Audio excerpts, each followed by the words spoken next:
ರಾಜ್ಯ ಸಚಿವ ಸಂಪುಟ ವಿಸ್ತರಣೆಗೆ ಈ ಬಾರಿಯಾದರೂ ಮುಹೂರ್ತ ಕೂಡಿ ಬರುತ್ತಾ ಅನ್ನುವಂತಹ ಪ್ರಶ್ನೆ. ಎಲ್ಲವೂ ಸರಿ ಇದ್ದಿದ್ರೆ ಕಳೆದ ವಾರನೇ ಆಗಬೇಕಾಗಿತ್ತು. ಆದರೆ ಮಲ್ಲಿಕಾರ್ಜುನ ಖರ್ಗೆ ಅವರ ಅಲಭ್ಯತೆಯಿಂದಾಗಿ ಆಗಿರಲಿಲ್ಲ.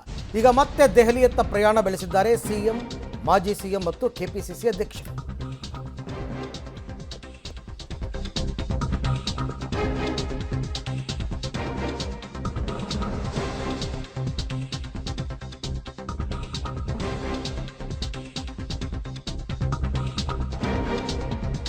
ರಾಜ್ಯ ಸಚಿವ ಸಂಪುಟ ವಿಸ್ತರಣೆಗೆ ದೆಹಲಿಯಲ್ಲಿ ಕಸರತ್ತು.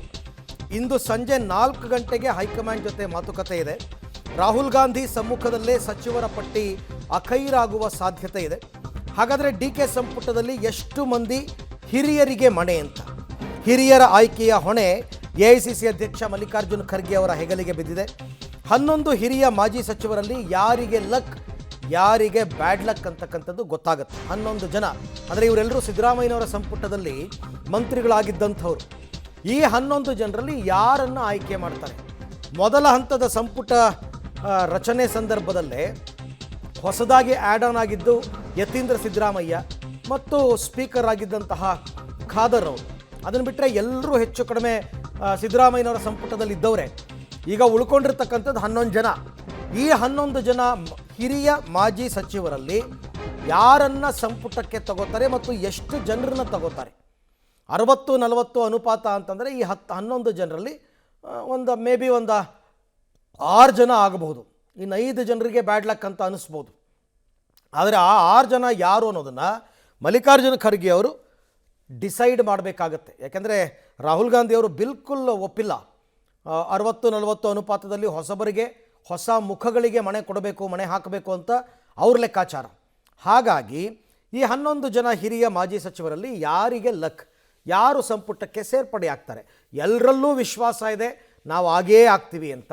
ಈಗ ಸಿದ್ದರಾಮಯ್ಯನವ್ರದ್ದೊಂದು ಪಟ್ಟಿ, ಡಿ ಕೆ ಶಿವಕುಮಾರ್ ಅವ್ರದ್ದೊಂದು ಪಟ್ಟಿ, ಹಾಗೆಯೇ ಹರಿಪ್ರಸಾದ್ ಅವರ ಮಾತನ್ನೂ ಕೂಡ ಕೇಳ್ಕೊತಾರೆ. ಆ ಥರ ಕೇಳೋದೇ ಆದರೆ 60-40 ಫಾರ್ಮುಲಾದಲ್ಲಿ 60% ಹೊಸಬರಿಗೆ, 40% ಹಿರಿಯರಿಗೆ, ಹಳಬರಿಗೆ. ಆ ಥರ ಆದರೆ 4-5 ಜನ ಅಷ್ಟೇ. 11 ಜನದಲ್ಲಿ 4-5 ಜನ ಮಾತ್ರ ಸೇರ್ಪಡೆ ಆಗುವಂತಹ ಸಾಧ್ಯತೆ ಇದೆ. ಈ ಬಗ್ಗೆ ಮತ್ತಷ್ಟು ಮಾಹಿತಿ ನನ್ನ ಕೊಲೀಗ್ ಸುಕೇಶ್ ಅವರಿಂದ ಪಡ್ಕೊಳ್ಳೋಣ. ಸುಕೇಶ್, ಇವಾಗ ಇರ್ತಕ್ಕಂಥ 11 ಜನ ಹಿರಿಯ ಮಾಜಿ ಸಚಿವರ ಪೈಕಿ 60-40 ಅನುಪಾತ ಅಂದರೆ ಎಷ್ಟು ಜನರನ್ನ ಆಯ್ಕೆ ಮಾಡ್ಬೋದು? ಅದಕ್ಕೇನು ಮಾನದಂಡ? ಅದರ ಜವಾಬ್ದಾರಿ ಯಾರದ್ದು? ಸಂಪೂರ್ಣವಾಗಿ ಅಂದರೆ ಮುಖ್ಯಮಂತ್ರಿಗಳು ಮತ್ತು ಮಾಜಿ ಮುಖ್ಯಮಂತ್ರಿಗಳು ಕೊಟ್ಟಂತ, ಅಂದರೆ ಹಿಂದಿನ ದೆಹಲಿ ಭೇಟಿಯ ಸಂದರ್ಭದಲ್ಲಿ ಕೊಟ್ಟಂತ ಪಟ್ಟಿ ಏನಿತ್ತು, ಅಲ್ಲಿ ಹಿರಿಯ ಸಚಿವರು, ಮಾಜಿ ಸಚಿವರುಗಳು ಮತ್ತು ಶಾಸಕರು ಹಿರಿಯರು ಅವರು, ಅಂದರೆ ಕಳೆದ ಸಿದ್ದರಾಮಯ್ಯ ಸರ್ಕಾರದ ಅವಧಿಯಲ್ಲೂ 3 ವರ್ಷದಲ್ಲಿ ಸಚಿವರಾಗಿದ್ದಂಥವ್ರು, ಅವರ ಹೆಸರನ್ನ ತೆಗೆದುಕೊಂಡು ಹೋಗಿದ್ದಲ್ಲಿ 11 ಹೆಸರು ಇತ್ತು ಅನ್ನುವಂಥದ್ದು. ಈ 11 ಹೆಸರಿಗೆ ಅಬ್ಜೆಕ್ಷನ್ ಆಗಿತ್ತು ಅನ್ನುವಂಥದ್ದು, ಅದನ್ನು ಫಿಲ್ಟರ್ ಮಾಡಿ ಅನ್ನುವಂಥದ್ದು. ಬಹುತೇಕ ಅಲ್ಲಿ 11ರಲ್ಲಿ 6ಅನ್ನು ಮೈನಸ್ ಮಾಡಿ 5ಕ್ಕೆ ಅವಕಾಶ ಕೊಡ್ಬೋದು. ಅದು ಒಂದು ಹಂತದಲ್ಲಿ 50-50 ಫಾರ್ಮುಲಾಕ್ಕೆ ಬಂದು ನಿಲ್ಲುವಂಥ ಸಾಧ್ಯತೆಗಳು ಕಾಣಿಸ್ತಿದೆ ಮೇಲ್ನೋಟಕ್ಕೆ. ಯಾಕಂದರೆ ತುಂಬ ಹಿರಿಯರನ್ನ ಕೈ ಆಗಲ್ಲ ಬೇರೆ ಬೇರೆ ಕಾರಣಗಳಿಗೆ ಅನ್ನುವಂಥದ್ದು. ಹಾಗೆ 50% ಸಂಪೂರ್ಣವಾಗಿ ಹೊಸಬರು ಅಂದರೆ ಇದುವರೆಗೂ ಸಚಿವರ ಆಗದೇ ಇರುವಂಥವ್ರು, 2 ಬಾರಿಯಿಂದ 4-5 ಬಾರಿಯವರೆಗೂ ಗೆದ್ದಂಥವ್ರು ಇದ್ದಾರೆ. ಅಂಥವರಿಗೆ ಹೆಚ್ಚಿನ ಅವಕಾಶವನ್ನು ಮಾಡಿಕೊಡ್ಬೇಕು ಅನ್ನುವಂಥ ಲೆಕ್ಕಾಚಾರದಲ್ಲಿ ಈ ಒಂದು ಮಾತುಕತೆ ನಡೆಯುವಂಥ ಸಾಧ್ಯತೆ ಇದೆ. ಹಾಗಾಗಿ ಆ 11 ಜನ ಏನಿದ್ರು ಹಿಂದೆ ತೆಗೆದುಕೊಂಡು ಹೋದಂಥ ಪಟ್ಟಿಯಲ್ಲಿದ್ದಂಥ 11 ಜನ, ಅವರಲ್ಲಿ ಯಾರನ್ನ ಕೈ ಬಿಡಬೇಕು ಅಥವಾ ಯಾರನ್ನ ಯಾವ ಕಾರಣಕ್ಕಾಗಿ ಅನಿವಾರ್ಯವಾಗಿ ಮುಂದುವರಿಸಬೇಕಾಗುತ್ತೆ ಅನ್ನುವಂಥ ತೀರ್ಮಾನದಲ್ಲಿ ಬಹುಶಃ ಎಐಸಿಸಿ ಅಧ್ಯಕ್ಷ ಮಲ್ಲಿಕಾರ್ಜುನ ಖರ್ಗೆ ಅವರ ಪಾತ್ರ ಪ್ರಮುಖವಾಗುತ್ತೆ. ಯಾಕಂದರೆ ಮುಖ್ಯಮಂತ್ರಿಗಳು, ಮಾಜಿ ಮುಖ್ಯಮಂತ್ರಿಗಳು ರಾಜ್ಯದಿಂದ ಪಟ್ಟಿಯನ್ನು ತೆಗೆದುಕೊಂಡು ಹೋದ್ರು ಕೂಡ ಎಐಸಿಸಿ ಅಧ್ಯಕ್ಷರು ಕೂಡ ಮೂಲತಃ ಕರ್ನಾಟಕದವರೇ ಆಗಿರೋದ್ರಿಂದ ಅವರಿಗೆ ಇಲ್ಲಿನ ರಾಜಕಾರಣದ ಚಿತ್ರಣ ಸ್ಪಷ್ಟವಾಗಿ ಅರ್ಥ ಆಗುತ್ತಾಗಿದ್ದರಿಂದ ಅವರು ಒಂದಷ್ಟು ಡಿಸಿಷನ್ ಅನ್ನ ತೆಗೆದುಕೊಳ್ತಾರೆ ಮತ್ತು ರಾಹುಲ್ ಗಾಂಧಿ ಅವರು ಅದಕ್ಕೆ ಅಗ್ರಿ ಅನ್ನುವಂಥ ಸಾಧ್ಯತೆ ಇದ್ದಂತೆ ಕಾಣಿಸ್ತಾ ಇದೆ. ಹಾಗಾಗಿ ಖರ್ಗೆ ಅವರ ಮೇಲೆ ಡಿಪೆಂಡ್ ಆಗುತ್ತೆ 11ರಲ್ಲಿ ಎಕ್ಸಿಟ್ ಆಗುವಂಥ ಕನಿಷ್ಠ 6 ಜನ ಯಾರು ಅನ್ನುವಂಥದ್ದು ಕೂಡ. ಅರವಿಂದ್, ಹಾಗೆ ಸಂಪರ್ಕದಲ್ಲಿರಿ ಸುಕೇಶ್, ನಿಮ್ಮ ಜೊತೆ ಮತ್ತೆ ಮಾತಾಡ್ತೀನಿ. ಸೊ ಹಿರಿಯರ ಲೆಕ್ಕಾಚಾರ ಅಂತೂ ಇದು 5 ಜನ ಮ್ಯಾಕ್ಸಿಮಮ್, ನನ್ನ ಪ್ರಕಾರ 5 ಜನ 11ರ ಪೈಕಿ. ಆ 11 ಜನ ಯಾರು?